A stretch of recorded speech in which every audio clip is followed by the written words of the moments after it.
All right, today we're diving into the heartwarming chaos of Frederick Backman's novel, Anxious People. Now, this is a story that kicks off like a classic crime mystery, but believe me, it quickly turns into something else entirely. So let's just jump right in with the central puzzle, the question that the entire story is built around. How in the world does a bank robber just disappear from an apartment that's completely sealed off? It sounds impossible, right? So the setup is just perfect. You've got a bank robber who is having, well, a terrible day. They try to rob a bank, but it's a cashless bank. Of course it is.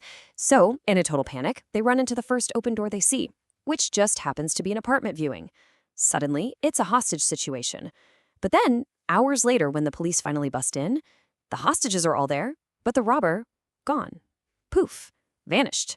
There's only one door, no broken windows, so what happened? Okay, so to solve this thing, the police have to talk to the only people who were actually there, the hostages. And, well, here's the problem. They are, without a doubt, the most anxious, distracted, and generally unhelpful group of witnesses you could possibly imagine. I mean, just look at this cast of characters. You've got Jim and Jack, the father-son cop duo investigating the scene, who have, let's just say, they have their own issues. Then there are the hostages, Ro and Julia, a couple who are freaking out about having a baby, Annalena and Roger, a flipping duo who only seem to talk by arguing, Zara, this super wealthy, cynical bank director, and then Estelle, a sweet old lady who somehow seems to be the only one holding it together. So, as you can probably guess, their stories are all over the place. And you know, the author himself just nails it with this line.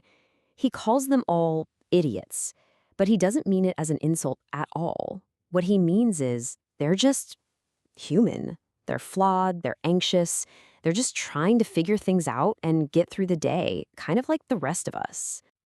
And this is where the whole story starts to shift, because you quickly realize that the crime, the hostage situation, that's not actually the point. The real story is what happened between all these strangers when they were stuck in that apartment together.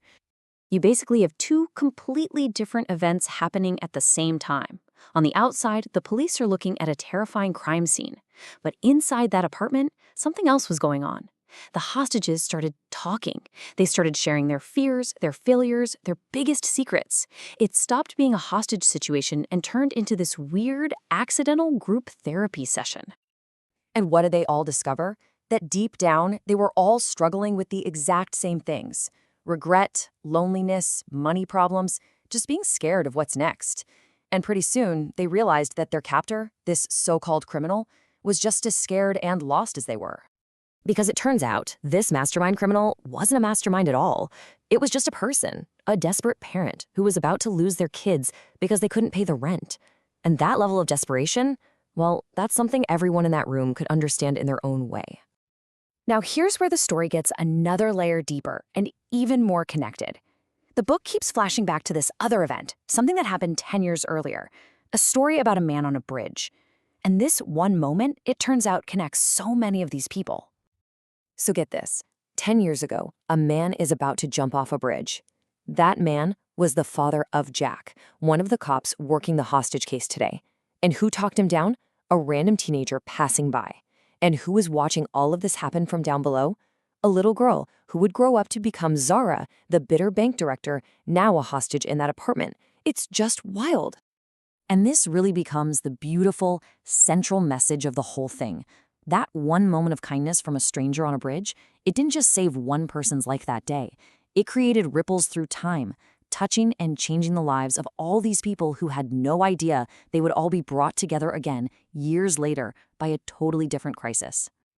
So, let's get back to it. How did the robber vanish? Well, the solution had nothing to do with brilliant police work or high-tech forensics. It was solved by something way more powerful. Basically, a conspiracy of kindness. Yeah, the hostages did it. As soon as they heard the robber's story, they stopped seeing a criminal. They just saw a person who was hurting.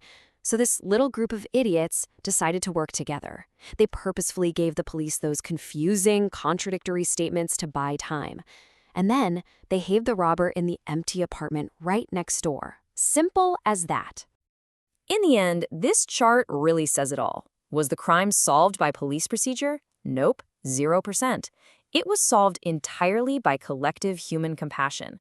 The problem wasn't about enforcing rules, it was about people making a choice to save someone, even if it meant bending those rules a little. And I think that's what it all comes down to. This is a story about how hard we all try to save ourselves, but also about how incredibly brave you have to be to let your guard down and let someone else help you, to let another person save you. Because honestly, every single person in that room needed saving in some small way. Which brings us to this amazing final thought. All of our mistakes, our failures, our idiot moments, maybe they don't have to be things that define us in a bad way. Maybe they're just part of being a messy, complicated, and beautiful human being.